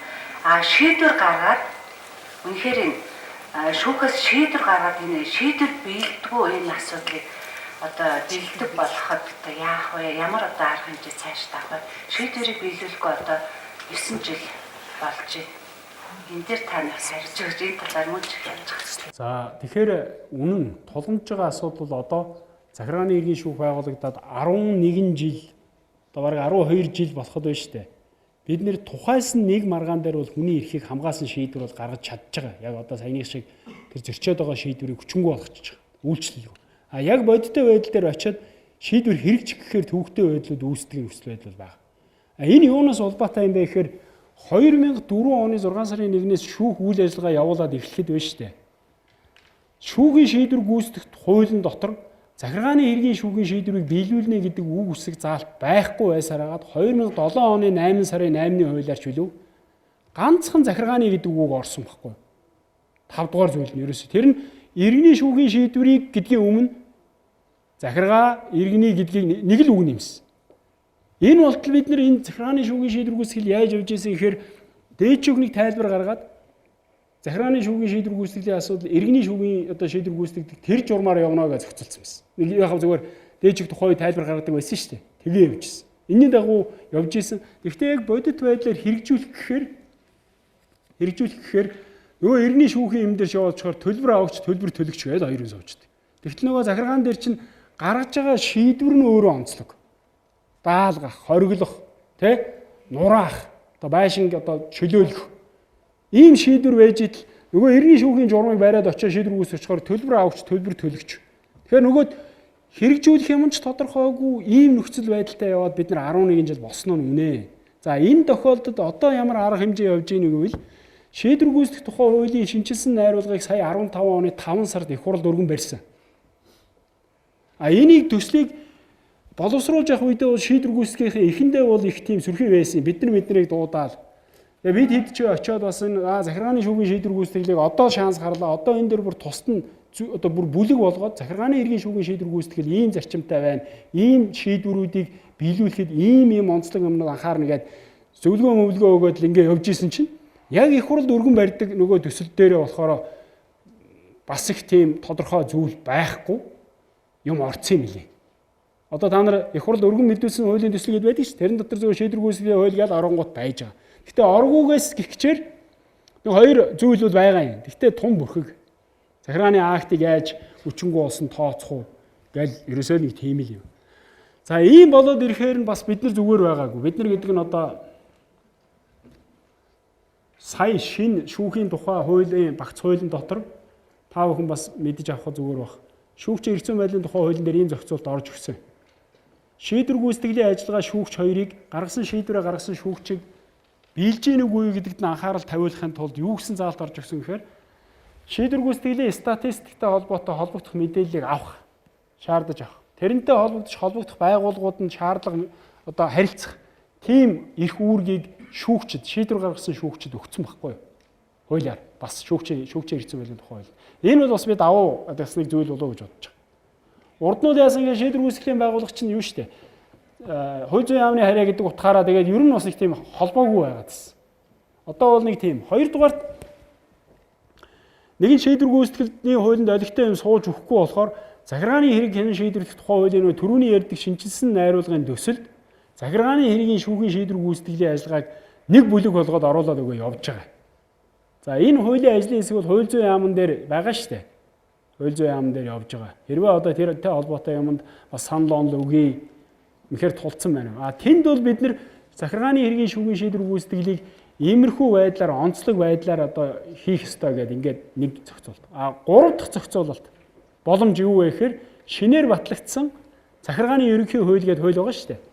Яахан юм бол бид нар одоо батллаа гэж баярлалаа гэсэн. Тэр 7 сарын 1-ээс мөрдөж ирэх хуулийн дотор ямар зохицуулт байгаа вэ гэхээр захиргааны өөрийнх нь хүчин төгөлдөр болсон шийдвэрийн гүйцэтгэлийг яаж хийх юм бэ гэдэг 8 дугаар хуулигт бүхэл бүтэн бүлэг оруулаад өгсөн. Тэгэхээр бол бид нар арай дээр болж байгаа. Шийдвэр гүйцэтгэлтэй холбоотой арай дээрднэ гэж бол үзэж байгаа. Тэр 8 дугаар бүлгийг бас таавж үзээрэй. Ягаад гэвэл захиргааны хэрэг хянан шийдвэрлэх тухай хуулийн 70-ийн 1-ээс 8 хүртэлхтэй холбоотой гарсан шийдвэрүүдийг захиргааны хэрэг шүүхэд хянан шийдвэрлэх тухай хуульд заасан тэр шийдвэр гүйцэтгэлийн журмаар явах. Өөрөөр хэлбэл шүүхийн шийдвэр гүйцэтгэлийн. Тэр нь бол захиргааны эсрэг гаргасан шийдвэрүүд байхгүй юу? Харин 72-ийн 9 гэдэг зүйл заалт буюу нэхэмжлийг хэрэгсэхгүй болгосон. Тийм шийдвэр гүйцэтгэл дээр бол захиргааны шийдвэр гүйцэтгэлийн журмаар явах юм аа. Ийм одоо шинэ бас дэвшил бол байгаа. Сонирхолтой лекц уншсан баярлалаа. Асуулт байна.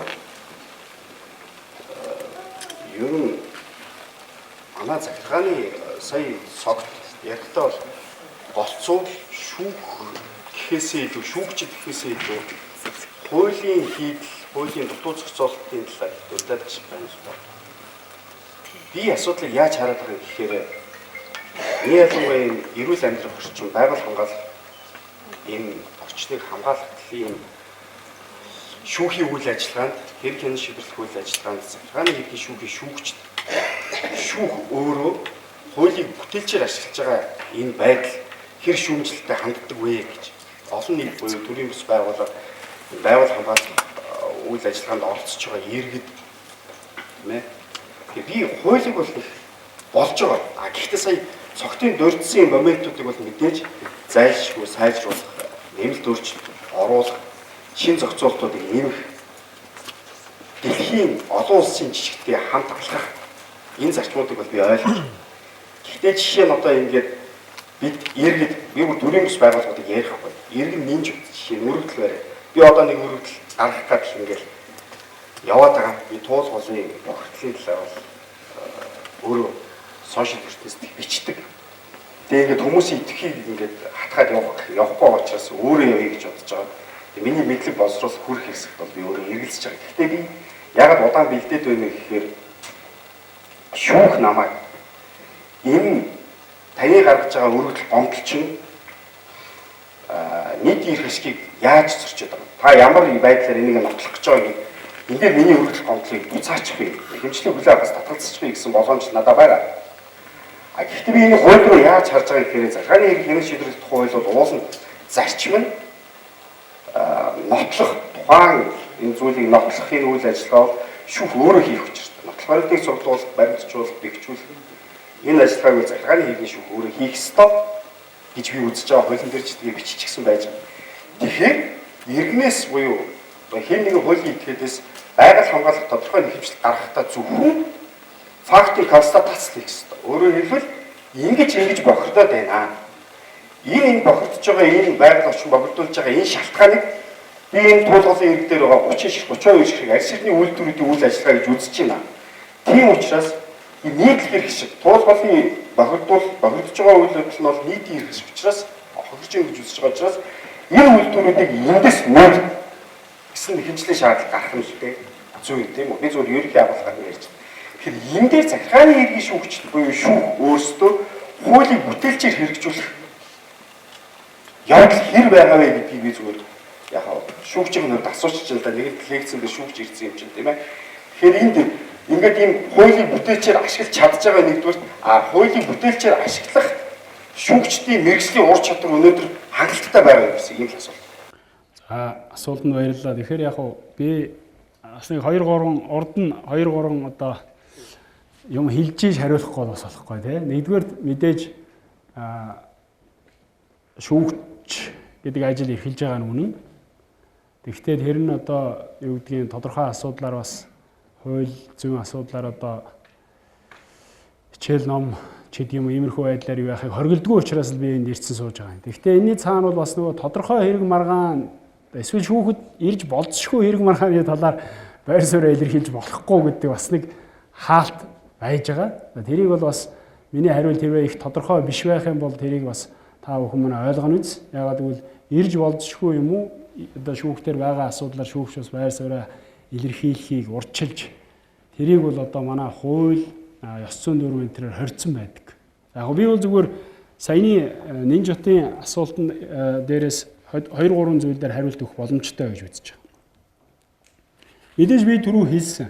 Ер нь шүүгч нар бол ялангуяа нийтлэг эрхтэй холбоотой асуудал дээр бол ер нь жаахан бүтээлч хандлагаар одоо асуудалд хандах нь бол зөв, тех ёстой гэж би үзэж байгаа. Тех ёстой. Тэр талын юм бол бас зүгээр яг хувь хүнийхээ талаас харах юм бол нэг тийм хангалттай гэж бол бас би үзэхгүй байгаа. За энэ бол юу гэдгийг хүмүүсээс гэхээсээ илүүгээр би бол энийг бас зарим тохиолдолд хуультай холбож яриад байгаа. Тэгээд тухайлбал манай захиргааны хэрэг хэн шийдвэрлэх тухай хууль бол зөвхөн субъектив эрхтэй холбоотой маргааныг авч шийдвэрлэхээр ингээ хязгаарлалцсан зохицуулалт их олон байхгүй ер нь. Тэрэндээ нэгэн баригдаад бас яг тэр субъектив юм нэгтгэх шаарддаг юм бол байгаад байгаа. Шүүгч биш та нотлох баримт цуглуулгатай холбоотой юм дээр хизээч аль нэг талыг чи нотлох үүрэгтэй гэж захиргааны шүүх бол буцаахгүй. Тэгэж бол татгалцахгүй. Ер нь бол одоо саяны шиг би одоо юу гэдэг ийм юмнаас болоод миний ийм их зөрчигдөж гин гэж үзэж байна гэдээ нэхэмжил гаргахад хэрвээ тэр хүн тухайн асуудаар нэхэмжил гаргах эрхтэй хүн байна гэдэг давааг давчхал юм бол тэр давааг давчвал нотлох баримт цуглуулах дээр бол ямар ч асуудал байхгүй. Нотлох баримт цуглуулах дээр шүүх бол үндслээ зааж байгаа хүн өөрт нь байгаа гаргаж өгөх боломжтой нотлох баримтуудаа гаргаж өгөхөөс гадна өөрөө авч чадахгүй. Тэгээ өөрөө хүрч чадахгүй. Тэр баримтуудыг заах эрх нь байж байгаа. Тэнд тийм баримтуудыг цуглуулж өгнө үү? Ийм шинжилгээ хийлгүүлж өгнө үү ч гэдэг юм. Тэгээд нотлох үүрэг нь бол үнэхээр шүүхийн үүрэг. Энэ бол давуу тал захиргааны хэргийн одоо хэрэг хэн шийдвэрлэх ажиллагааны давуу тал. Хамгийн гол даваа юу вэ гэхээр тухайн асуудлаар шаардах эрх байна уу? Марах эрх байна уу? Одоо түрүүний миний яриад байдаг нөгөө шүүхийн өмнө зогсоод энэ хэргийг үүсгэх тэр эрх танд байна уугүй гэдэг асуудал өнөөдөр манай хуулиар бол нэлээд хаалттай байгаа шүү. Яг тэгвэл би түрүү хэлсэн шүү дээ. Заавал бид хүн одоо голоос болоод хүн одоо бүр хүний амьд хүртсэн байхыг ер нь шаардахгүй шүү. Тэгэхээр тэр ямар аргаар одоо тэрийг яаж тэр зөрчигдөж байгаа ирэх юм уу, зөрчигдөх гээд байгаа ирэхээ яаж тэр хүн өөрөө зөв одоо гаргаж ирж уялдаа холбоогийн тэр захиргааны тэр нүүлэхгүй байгаа ч гэдэг юм уу, эсвэл захиргааны тэр зөвшөөрөл олгоод байгаа юмнуудтай яаж уялдаа холбоогийн зөв гаргаж ирж тавихыг тэрнээс л одоо тэр хамгийн ихний буюу хамгийн чухал даваа нэхэмжил гарах эрх этгээд мөн үгүй юу гэдэг. Одооний энэ 40 төгөлдөр хуулийн хүрээнд ярихад ч тийм тэр л хөндөгдөх ёстой юм шиг байна. Тодруулга байгаа юм шиг байна. Дараа нь асуучих. Тодруулга дээр нэг юмсаа асуулаад хариулаа явчих. Тэгээ дараа нь таны асуултанд хариулъя. Дэх үү? Уялдаатай юм шиг байна асуулт нь. Миний бол хэлж хандлага гэдэг ерөөсөл энэ л дээ. Захиргааны хэргийн хяналт шийдвэрлэх процессын хуулийн хүрээнд л захиргааны хэргийн шүүгчд хараад гэж байна. Угтаа бол саяны энэ яригддаг агаарын тухай усны хууль, байгаль орчныг хамгаалах тухай хуулиуд ч байна шүү дээ. Ишлээд ороод ирэхээр тийм захиргааны хэргийн хяналт шийдвэрлэх тухай хуулийн тийм явцсан хүрээнд харахаар байна. Би зөв ганцхан заалт биш гэж. Энэ байгаль орчныг хамгаалах тухай хууль гэхгүй. Тэгээд энэ дөрөвдүгээр зүйл дээр нь иргэн байгаль орчныг хамгаалах талаар дараах хэлхийг эдлэн гэж. Эний хоёр дахь хэсэгт нь хоёулаа олон гоё. Гимбуруудтай тэгээд байгаль орчинд хортой нөлөөсөөс эрүүл мэнд энэ төрөмгөнд очсон хохирлыг дүүгээр нөхөр төлөвлөхөөр хэмжил гаргах хэрэгтэй. Хоёр дахь нь байгаль орчныг хамгаалах тухай хууль тогтоомжийн зөрчилдөд тэмцэх болон байгаль орчинд хортой нөлөөс итгэхэд хариуцлага хүлээх шаардлагатай. Байгаль орчинд учруулсан хохирлыг багдуулахаар шүүхт хэмжил гаргах хэрэгтэй гэж. Гэх мэтчлэнгийн салбар хуулиуд руугаа ингээ явах юм бол тийм ээ захиргааны хэрэг хяналт шийдвэрлэх тухай хуулийн чинь юу зүгээр задлаад амар том юу тийм явцсан хүрээнд харагдахгүй. Тэгэхээр би энэ юу хэлээд байгаа гэхээр яг л манай шүүгчнэр шүү дээ. Энэ бүтээлч байгаа чинь. Түүнээс тэр процессын хуулийг ингээд уншаад ингээд суугаад ивэл юу ч харагдахгүй боломж бол уул нь байгаа шүү л гэж хэлсэн. Тэгэхээр яг хоо ийм байгаа. Процессын хуулийн 12-ийн 1-ийн зохицуулалт дээр бол яг энэ саяны нинжуутай одоо хуульчийн хэлдэг тэр боломжийг бол нээсэн байгаа байхгүй юу. Өөрөөр хэлбэл хууль тусгаалan заагаад эрх алгацсан байгаа тохиолдолд тухайн асуудлаар тухайн этгээд нэхэмжил гаргах хэрэгтэй. Тухайлах юм бол бидний түрүүний ярьдаг байгаль орчныг хамгаалах тухай хуулийн нөгөө төрийн бас байгууллагууд эрх олгосон заалт байна шүү дээ. Тэр чинь сонгодог жишээ л дээ. Яг зөвхөн хязгаар нь өөрөө нэлээд тийм яг зөрчигдсөн хохирол мохирол учруулсан болмол гэдэг тийм нөхцөл ийм хязгаарлагдсан нөхцөлтэй л болохоос биш хууль тусгайлан эрх олгоцсон тохиол. За яг гадны улсууд энэ төр бол яадаг вэхээр ингээд хууль тусгайлан эрх олгоцсон байгаа тохиолдолд чиний одоо эрх чинь яаж зөрчигдсөн гэдэг тэр нөгөө манай субъектив эрхийн маргаан дээр тавьдаг шаардлагыг тавьдгүй байхгүй. Шууд аваа явчихдаг. Шууд аваад нэхэмжлэх хэрэгтэй байна гэд одоо тэгээд тэрний цаана үлдэх шийдэх юм нь юу вэ гэхээр захиргааны үйл ажиллагаанд зөрчил байгаа. Хэрвээ захиргааны шүүхтэр ярьж байгаа л тий. Иргэн шүүхтэр ярьж байгаа бол хариуцагчид гэм буруу байгаа юм уу? Хор хохирол учирсан юм уу гэдэг юм, хууль зөрчсөн юм уу гэдэг. Тэрийг дүгнээ шийдэл явах нөхцөл үүсээд байгаа. Яг нь ер нь бол тэр бусад хуулиудаар олгогдсон тохиолдолд нэхэмжил гарах хэрэгтэй гэдгийг бол бид хэд бас ер нь баримжаа байх нь бол байгаа. Тэгээд яг ямар маргаан гарч ирэх үү гэдэг бол бас өөрөө янз янз л байдаг. За өнөөдөр энэ бас одоо хүний эрүүл аюулгүй орчинд амьдрах нөхцөл байдлын талаар тэгээд түүнтэй холбогдсон бас захиргааны одоо шүүхийн юуны чиглэлээр ингээд хэлэлцүүлэг хийж байгааг сонсч байна л да. Тэгээд би энэ дээр яг бас нэг том төсөл хэрэгжиж байгаа юм байна да гэж харж байна. Ягаад гэвэл төслгүүгээр ерөөсөө хүний эрхийг хамгаалах, хүний одоо үндсэн болон одоо бүх эрхүүд ямар ч эрх зөрчиж ирсэн энийг хамгаалдаг байгууллага гэдэг нь манай Монгол улсад байдаггүй. Жишээлбэл яг одоо энэ дээр аягүй түгээмжээр юу хэлэх гэж байна хөл шоронд байгаа хүмүүсийг нэг том төсөл хэрэгжихээр шоронд байгаа иргэд одоо ямар нөхцөлд одоо байх ёстой вэ гэдгийг стандартаар ингээд шалгаад ингээд явдаг аягүй том төсөл хийж байдаг тийм. Нэгхээр хүний эрхийн одоо комисс тодорхой одоо байгууллага ингээд очиод ажилладаг. Гэсэн хэрнээ одоо бүр шоронгийн нөхцлөөс долоон дээр амьдарч байгаа нөхцөлд ажиллаж амьдарч байгаа маш олон хүний эрхийг хамгаалах ямар ч байгууллага байдаггүй. Харин энийг хамгаалсныхаа төлөө буруутан болдгийг би аягүй одоо жишээгээр хэлье л да. Тухайлбал энэ хүний эрхийн байгууллагт чамдаж исэн өшөө одоо шүүх хууль хяналтын байгууллага чамдаж исэн эцэст нь яасан бэ гэсэн чинь за хүчин шонгор захтар тухайлбал ингэсэн юм. Үйлдвэрчний эвлийн байгууллага байгуулад Одоо тэр кандидат одоо 220 мянган төгрөгөөр түрээсдэг байсан тухайн асуудлыг бид ихлэ ярьсан байхгүй юу? Тэгээд түрээслэгтээ маш дарамттай. Өглөө 6 цагт нөгөө түрээсийнхаа мөнгийг яг авна. 6 цагаас сэтгүүл 20 мянган төгрөг дээрээс нэмж авна. Мөнгөө дандаа хортын дэвсгэртээр өгнө. Тэрнээс өшөө одоо дэвсгэртээр өгвөл авахгүй урдаас нь чулуудна. Тэгээд одоо өөрийнх нь зассан бараг тэр одоо усанд орох газарт нь очиж орно. Чи хэрвээ тийм тэр усанд орохгүй бол чи байрны амьдрал гэсэн ойрдроо аваад ир гэж байгаа. Ингэсэн ийм амар дарамттай нөхцөл байдал манад байгаа байхгүй юу? Чи бүр шоронгийнхаас долоон дор байгаа зү. Энийг ингээд яг хүний эрхийн байгууллага, хууль нэртэй байгууллагатай яваад дийлээгүй харин бүр 220 мянган төгрөгөөр түрээсдэг байсан түрээсийг 1 сая төгрөг болгож өсгсөн. Энэ одоо Монгол улс хаашаа юундаа явдаг, ямар хууль нь үйлчилдэг, ямар улс орн бэ гэдгийг бид ойлгохгүй болчихсон сууж байгаа. Нэгдүгээрт нь. Улам одоо хохирож байгаа шүү дээ. Тэгээд тэр одоо аж ахуйн нэгж байгууллагыг дийлдэг улс орон засгийн газар шүүх хууль нэртэй байгууллага байдгүй юм байлээ. Энийг бүр бодмоор нэгдүгээр. Тэгээд одоо 1 сая төгрөг болгочоод нөгөөдөл чинь дуурах чадахгүй явж байгаа. Одоо дахиад дуурвал энэс дэш 2 сая болгочих чинь шүү дээ. Тийм биз дээ. Энийг хаач дийлэхгүй шүү дээ. Монгол улс дийлэхгүй шүү дээ. Хоёрдугаарт нь наран туул гэдэг захыг бид нар сайхан самбуу гэдэг хүн ерөөсөө байхгүйгээр авсан тухай бид нар цогц шүүгчдээс өөртөө ч бас орж ирсэн бид нар. Ингээ явсан. Ерөөсөө тэр нөгөө нэг тендерт нь орсон байгууллага байхгүй. Эргэн байхгүй. Ингэж явсараад энэ сайхан самбууд очичдаг ийм процесс яваад байгаа. Тэгээ энэ дээр гомдол гаргаад бас хаашаач ямар ч одоо амжилт олоогүй. Тэр тендерт орсон байгуулагч байхгүй шүү энд. Анх ерөөсөө наран туулаг ах. Гэх мэтлэнгээр ингэж хүний эрх маш ихээр зөрчигддөг. Маш ихээр одоо Монгол улс бол үндэгт бол шудраг үнээр явж байгаа. Амьдрах гэж явж байгаа эргэн бүгнээ өшгөлөн зайлуулж доромжлон тогуурхсан ийм улсаар болчиход. Энийг харин ерөөсөө Монгол улсын иргэд төр хууль хяналтын байгууллагатайгаа нэг боломж шахагчиж байгаа. Ерөөсөө. Энэний төлөө явдаг нэгч байгууллага байна. Харин хэдэн төгрөг олдвол авч газрууд нь цөмөрөө тэрнийг нэг ингэж байгаа гэдэг хөрсөн дээр нэг жоох юм хийгээд одоо өнөөдөр ихэд яг төрийн бус байгууллагатай энэ чиглэлээр ингэж ажиллаа гэсэн том хилцүүлэг хийлээ гэдэг энийг хааж байгаа байхгүй. Энд тодорхой төсөв ингэ хөрөнгө яваад өгдөг. Гэтэл яг одоо хөрсөн дээр амьдрал дээр очиод ингэж ажиллах гэхээр за манай хууль хяналтын байгууллага шүүгч нартай анх бүр одоо ажлаас халсан одоо тогтоол хүчин төгөлдөр бас байхад анхан шатны шүүгтэр яг зөв шийдвэр гаргалаа. Нийслэлийн шүүгтэр зөв шийдвэр гаргалаа.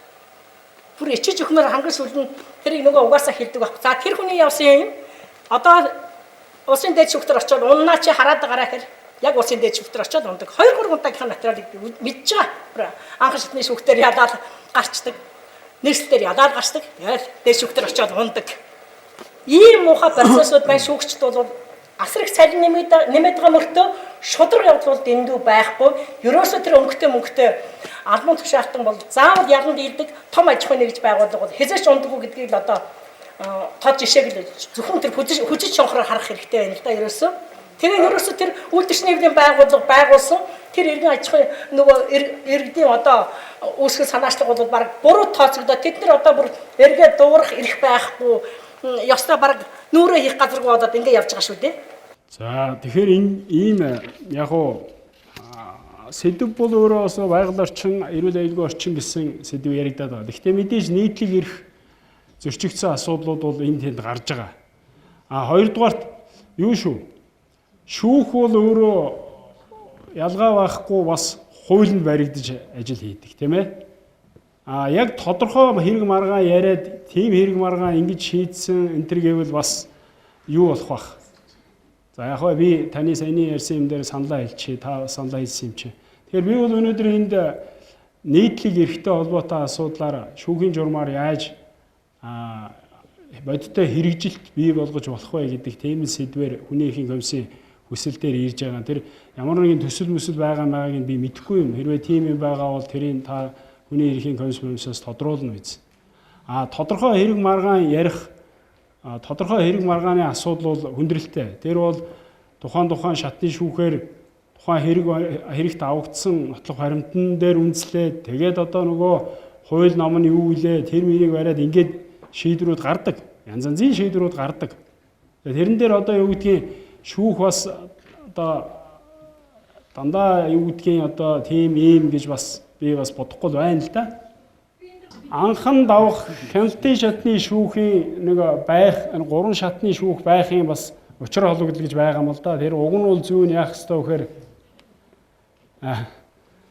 алдаа залруулах ёстой л одоо ийм функц шүү дээ уг нь шатны шүүхэд байдаг нь. За өөр За ингээд өнөөдрийн хэлцүүлгээ гэж яриад байж яг цууч нэр юмсдаг өмсөж төлөвлөд орсон юм ажил шүү дээ. Энэ дуусах. За. Наа баярлалаа.